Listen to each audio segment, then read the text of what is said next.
banqaas yi fi nekkoon dañoo xawoon di sooxe notamment la commission nationale de lutte contre la corruption et la concussion 2003 bi président Macky Sall ñëwee daf si def jéego yu am solo li la koy wan mooy dañoo tëral lu ñuy tuddee OFNAC bi ñu koy voté dem leen ngeen xool à l'unanimité lañ ko voté loi bi assemblée nationale mooy amul sax abstention ñëpp d'accord ci tënku ci d'ailleurs moom sax mu wax ne CREI yi pour ñeneen ñi la OFNAC pour ñun la ay baatam loolu lu muy wund mooy loi bi dafa indi lu bees parce que kuréel googu di OFNAC dañ ko jox doole yu bari dañ ko jox sañ-sañ daf fi fekk nag ay kuréel mooy wax ci benn muy IGE mais IGE dafa amul fu mu sooxee mooy bu defee rapport ba pare yéen gis ngeen ko amul sañ-sañ di ko jébbal yoon njiitu réew mi la koy jox à part les rapports publics même te yooyu sax da koy njëkk a jox njiitu réew mi avant ñu koy publier mais su dee rapport de vérification bu mu ci mën a def président la koy jox rek mu téye ko président moom la ñu jox sañ-sañ bi su ko neexee mu jox ko justice su ko neexee mu téye ko. D'accord léegi OFNAC nag moom dañu ko dooleel jëmmal ko moo tax dañu daan wax ne l'IGE était la plus haute administration moo gën a kawe mais tey boo xoolee OFNAC da leen a sut ñoom ñëpp lu tax parce que dafa am sañ-sañ yu yeneen structures yi amul mooy OFNAC mën na woo ku ne ba mu des njiitu réew. loolu la mu wax tegu ko fenn. non mën naa ni dafa juum peut-être même de bonne foi mën na nekk. nan la mën a juumee. ni mu juumee mooy su fekkee ne loi bi leeral na loolu lépp. waaw te xam nañu président rek moo ci am immunité. waaw donc loolu nan la ko mënee ñàkk bañ a xam. en tant que xam nga ma nekkuma fii pour défendre ko aussi bon je ne suis pas son conseiller aussi. Oui. mais damay jàpp ni citoyen sénégalais la man damay jàpp ni nit ku wax rek il est présumé être de bonne foi. peut-être man dama naan mën na juum par humilité. mais man. peut-être li ma koy jàngale peut-être dina ma mën a may ma xuus ci biir te boo xoolee loi bi rek ni mu tëddoo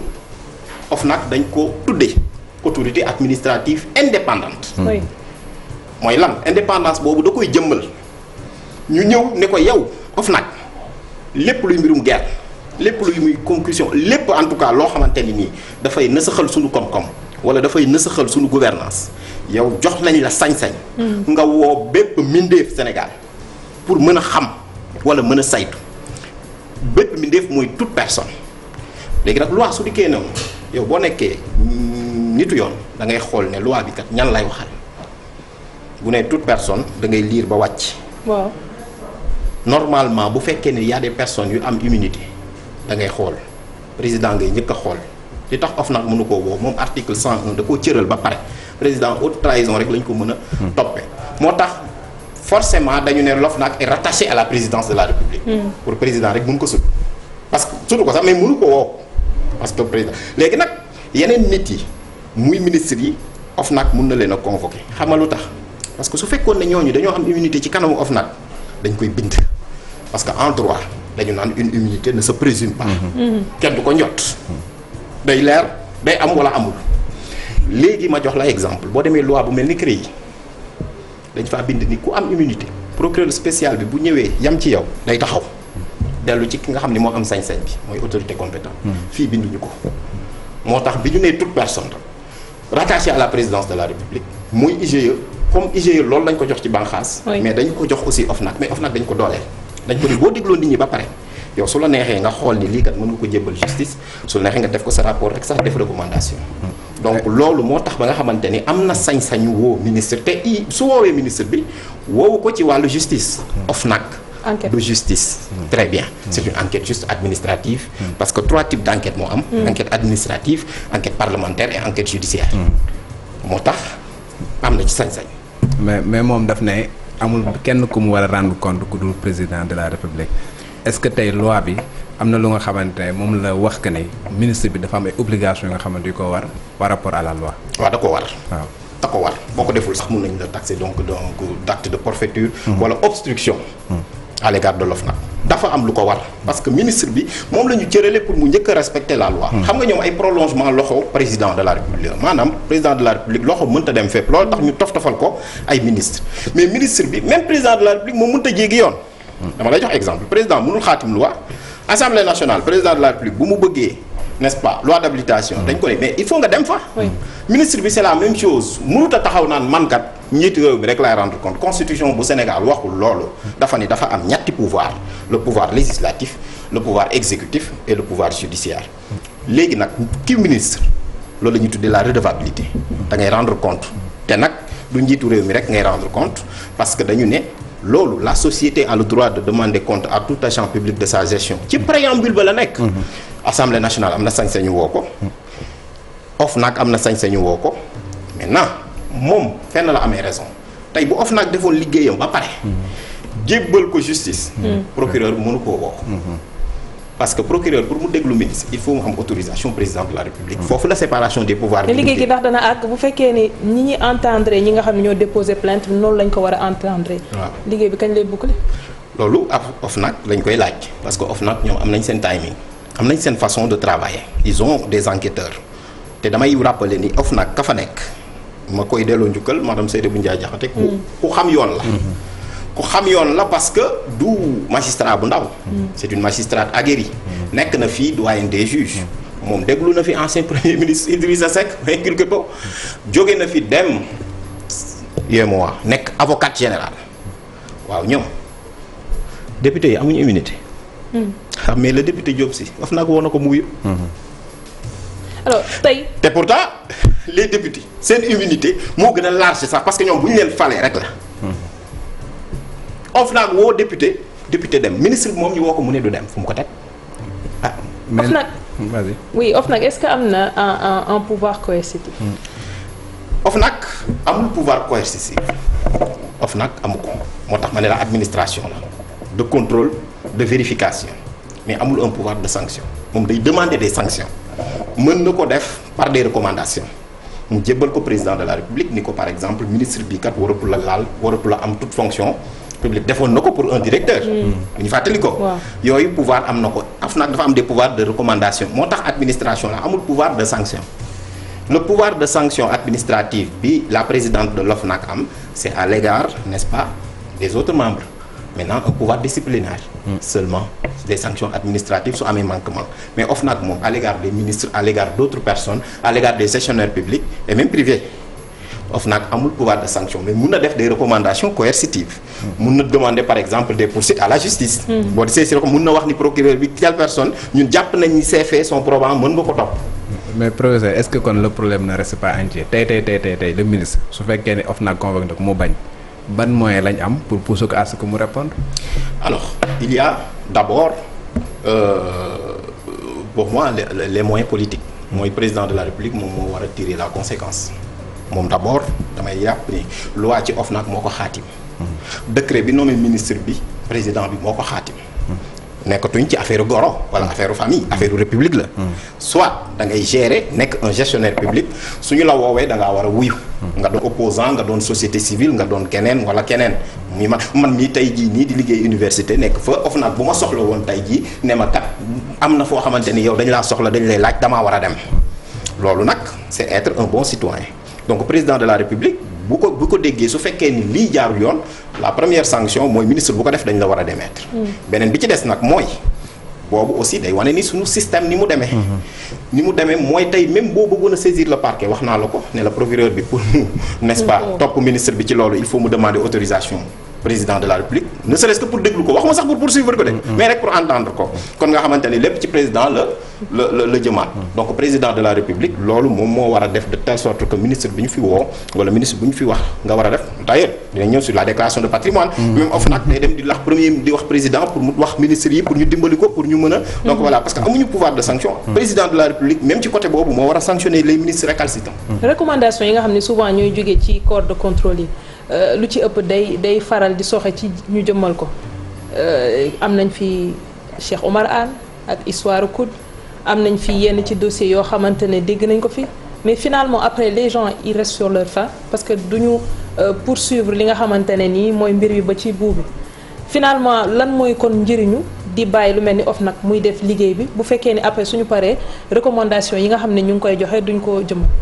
waaw foofu noonu mën naa mettre un bémol ma ni am na ci ay yoo xam ni peut-être que seeni recommandations dañuy fàtte ni c'est des recommandations contraignantes les recommandations de la Cour des comptes sont des recommandations contraignantes loolu moo tax parfois du ma mën a d'accord ak yenn wax yi xam nga bu ministre génnee ni bon les recommandations de la Cour des comptes ce ne sont que de simples rapports ce ne sont que de simples recommandations alors que Cour des comptes juridiction la su la waxee ne la recommandation bi da nga ko war a def yow tout simplement da nga war a apporter les correctifs nécessaires IGE su ko waxee dañu ko war a def de la même façon OFNAC su ko waxee parce que ñoo ko jëmmal ci loolu loi beeg ko jox maintenant daf ci am ñoo xamante ni ku mel ni OFNAC moom moo tax ma ne la depuis 2012 daf fi am lu bees c'est-à-dire que boo amul cette perception rek doo ko gis mooy OFNAC dañ ko cëral. c'est-à-dire que dafay échapper même au président de la République c'est-à-dire que au lieu muy jël rapport bi di ko jébbal président mën na ko jébbal directement justice donc loolu moo tax tey d'ailleurs moo tax ba nga xam ni OFNAC dafa nekk un instrument redoutable parce que bu nit ñi di bañ di fa bañ a dem parce que yow boo demee bu ñu la dégloo mën nga joxe ay éléments yoo xamante ni OFNAC mën na ko jël mën nañ la yóbbu devant la justice gis nañ d'ailleurs ni même am na ñu demoon ba porter plainte président donc OFNAC alors loolu dalay wan tout simplement que en réalité def nañ ay jéego ci texte yi mais le problème bi c'est dans la pratique parce que en réalité nañ ko wax il faut aller dans la psychologie de nos hommes politiques et parfois de nos administrateurs parce que am na foo xamante ni kat quand même question de courage la bu ñu defee rapport def recommandation dañuy apporter les correctifs nécessaires su waree dem ci yoon mu dem ci yoon suñu waree jël ay daan aussi ñu jël ko. professeur comme ni nga ko waxee ñun on a des textes comme ni nga ko waxee impeccables mais chaque fois ci application moom mooy doon problème parce que boo jëlee rek wax nga ko léegi ci sa wax ci la déclaration de patrimoine moo nga xamante article 37 bu constitution moom moo ko prévoir tey jii gis nañ ni même le président de la république bi nga xamante ne bi ñu ko falaatee dafa waroon def déclaration de patrimoine defu ko. léegi nag ki nga xamante ne moom moo war a saytu li nga xamante ne ministre yi ñoom ñoo ko war def moom bu ko deful nan lay mën a obliger un ministre pour que mu def ko. muy lu ma jaaxal parce que bi muy prêter serment man le président de la république dama ne falin wi rafet na waaye am na lu ko war loo xamante ne ci lu bees la bu ngeen fàttee président de la république même première déclaration de patrimoine bi ñu ko falee 2012 il a fallu que ñu toog 3 semaines maître Doudou Ndoye génn. ni président mi ngi violer constitution bi ca la ñu def déclaration de patrimoine yeexoon na sax parce que loi bi ni ñu ko bindee article 37 dafa ne le président nouvellement élu. xam nga lii adverbe la bu ñu nee nouvellement élu c'est une nouvelle élection. muy président bi ñu doog a fal 2012 ak ki ñu fal 2012 te loolu même su ko constitution bi waxul président de la république entre temps patrimoine mën na évoluer wala mu diminuer su amee rek da nga war a def déclaration modificative ma joxe exemple boo demee fu mel ni Niger président Issouf dañu ko fal deful ñaari at mu am ay nag mu def xaatim déclaration de patrimoine ne yéen cour constitutionnel man de sama patrimoine yokk na parce que am naa gétt gu bees. parce que loolu mooy synonyme de transparence mais ñun nag président de la république depuis ñu fal ko dafa waroon def une nouvelle déclaration avant muy prêter serment. parce que loolu noonu dañu bëggul la fonction présidentielle donne un enrichissement anormal. président de la république suñ ko waxee loolu c'est parce que tout simplement dañu ko jëmmal te dooleem dafa bari. léegi maintenant pour ñu mën a am ay garde-fous et que pour transparence mën a am parce que ci préambule constitution bi lañ ko jox ñu ne ko da ngay def déclaration de patrimoine moom defu ko te daf ko war a def. ma rappeler ni kii di El Hadj Kassé même. toog na avant ñuy donc def prestation de serment ba bu ñu ko defee mu ne président dana ko def booba moom moo nekkoon conseiller. n'est-ce pas président et porte-parole président de la république lan moo tax nag ba tey defu ko man xaw ma ko mais en tout cas constitution bi dafa leer léegi nag président su ko deful man je ne pense pas que ministres yi mën ko def. parce que loolu c'est le premier exemple à donner. les ministres aussi ñoom ils sont obligés de le faire xam nga la moo tax parce que loolu loi bi moo ko teg te loi Sénégal elle est générale et impersonnelle muy Daouda muy yow muy man sa bulletin de salaire tey boo ñëwee bu ñu lay dagg impôt c'est automatique parce que loi bee ko teg de la même manière ku bëgg a nekk ministre wala dara dañ ne la fii ngay jaar da ngay def déclaration de patrimoine li ngay gérer bu yeggee 1 milliard wala jéggi ko da ngay def déclaration de patrimoine soo ko deful doon dal sa kaw da war dem nañu ba sax ni daan yi soit war nañu tekki sa ndooma tànk wala même si sa koppar gi ñu la waroon fay war nañ ci tënk kon nga xamante ni yooyu ay sanction la mais gisuñu ci benn. waaw parce que man foofu noonu wax dëgg yàlla débat bi ci amoon daf ma xawoon jaaxal parce que su ma juumee nga rectifier ma parce que yaakaar ni article 37 ñaari alinéa la article 37 moom mooy prévoir prestation de serment deuxième alinéa bi moom mooy prévoir déclaration de patrimoine donc su fekkee le président prêté woon na serment pour son premier mandat prêter serment pour son deuxième mandat je vois pas pourquoi par exemple mu déclarer patrimoine am premier mandat et que deuxième mandat bi ñu ne warul déclarer patrimoine c'est à la sortie la ko war a def. je comprends pas cette interprétation ñi wax loolu man c'est contradictoire déggoon naa ko fii sax parce que ci émission bi fii nii jour boobu mais li ma ci mën a wax mooy constitution bi prévoirul sax une déclaration à la sortie moo tax ba nga xamante ne foofu loi bi dafa sooxee donc président Macky Sall mënati na bañ a def déclaration de patrimoine mais li lay wan ni dafa war a def une nouvelle déclaration xam nga mooy lan dafa déposer une nouvelle candidature moo tax man la c'est une nouvelle élection et le mot nouvellement élu dañ koy jàpp comme une nouvelle élection c'est pas le président élu boo xamante ni moo ñëw non c'est une nouvelle élection boo xam ne président de la république dañ koy jëmal beneen mandat mooy commencer. moo tax président de la république avant muy prêter serment war na mun a déclarer patrimoine est-ce que xam nga ni salle bi mu prêter serment su fa paree mun na xaatim décret def benn décret d'avance par exemple. mun na nekk parce que constitution may na ko. tey bu fekkee ni si tu étais un président endetté wala dara mun nga ko def. moo tax ba nga xamante ne loolu noonu dañ ko def en matière constitutionnelle pour mettre des garde-fous ba nga xamante ne yenn yi du mën a am et puis président de la république ñu protéger ko. parce que su mu ñëwee wane am-amam génnaat ah ni lii laa am kat kenn du ko mën a topp parce que dinañ kii kat sax am na sax ñoo xam ne bu ñuy génn sax seen alal day gën a wàññeeku. parce que boo nekkee président de la république di nga am œuvre yooyu def di nga am activité yooyu def yoo xamante ni peut-être que si sa koom-koom nga koy génn ci li ñu lay fay et cetera loolu day tax ba nga xamante ni damay rappeler la notion de transparence dafa am solo parce que la transparence dans les affaires publiques dañ ko wax dans le préambule de la constitution te président de la république moom mooy interprète authentique de la constitution kon su ko deful rek day indi jiixi jaaxa parce que dañ naan li mu def mooy yoon alors que yoon dafa sew tey jii nii adverbe boo xamante ne tey jii par exemple bu ñu nee notamment comme la loi sur l'OFNAC article 3 daf lay wane ni l'énumération n'est pas limitative que OFNAC am na yeneen prérogative sax yu ñu bindul loolu nag moo tax ba nga xamante ni quand on dit que le président nouvellement élu mooy c'est une nouvelle élection dafa war a def une déclaration de patrimoine bu bees defagu ko ba tey donc damay jàpp ni c'est une atteinte à la constitution. alors ñu ñëw ci beneen point ci ba tey politique bi la ñuy glisser ku mel ni Aymérou Gningue jiite groupe parlementaire Benno Bokk Yaakaar def sortie mu defaat tilt juridiquement président Macky Sall mën na am un troisième mandat. naka lañ koy interpréter fan la ko wékki te man fàttaliku naa professeur dalal nañ la fi nga wax ñu ne constitution bi da ko verrouillé donc finalement est-ce que entre temps dafa am lu soppeeku wala dara wala ba tey am na mbuuti sew ci biir yoo xam ne constitution bi toju ko te war nañ fa mën a sukkandiku pour bàyyi président mu am candidature beneen. dara beesu fi damay wax toujours ne am na ñoo xamante ne li ñuy def c'est pas du droit constitutionnel. loolu laay tuddee le droit constitutionnel Canada daraay ça ressemble à du droit constitutionnel mais ce n'est pas du droit constitutionnel. mën nañu wax nag bu leen neexee la constitution du Sénégal 1959 suñu premier ba léegi constitution bu Sénégal ni mu tëddee ni ñu bindee mandat nii dara gënu koo leer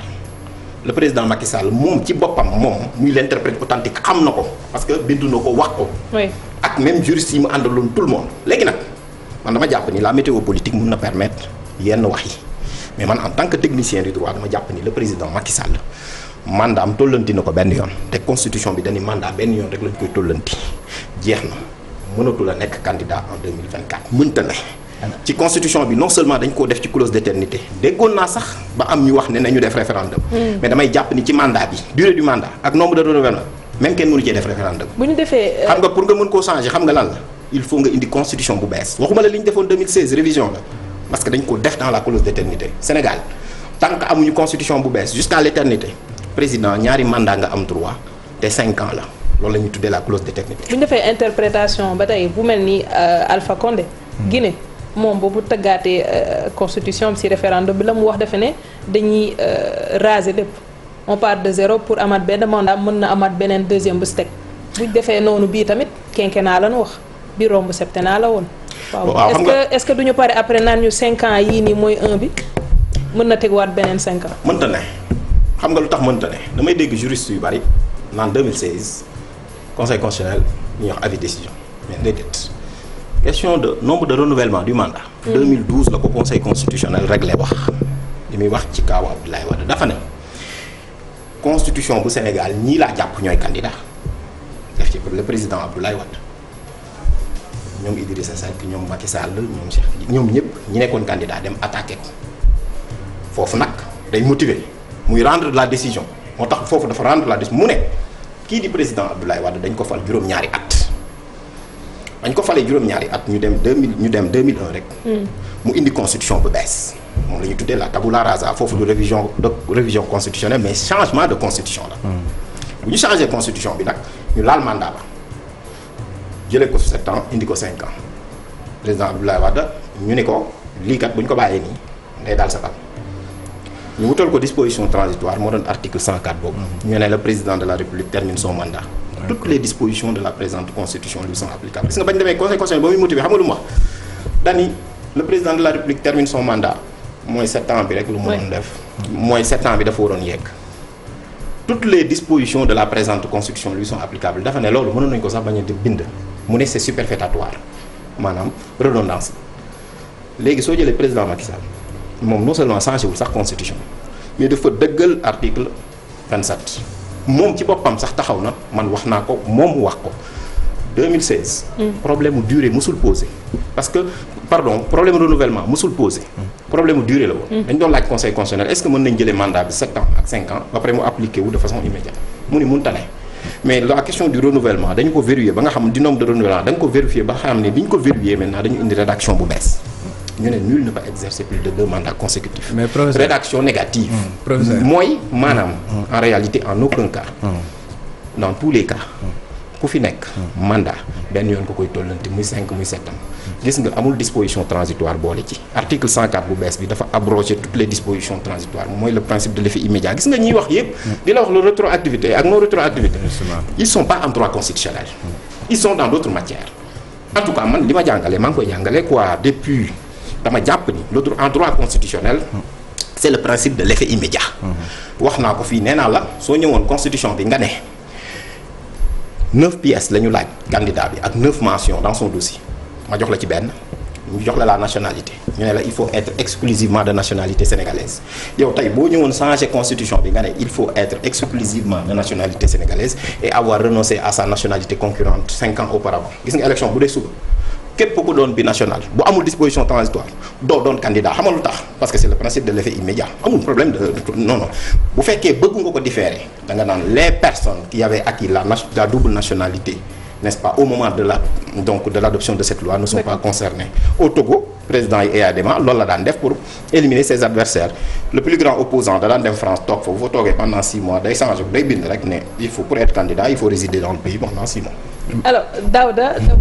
may question bi comme ça bu ñu dellusiwaatee que daal di koy jàllale professeur jërëjëf professeur si éclairage yi am na solo ñu daal di dem publicité bu ñu ci noppee jàll ci xibaar yi.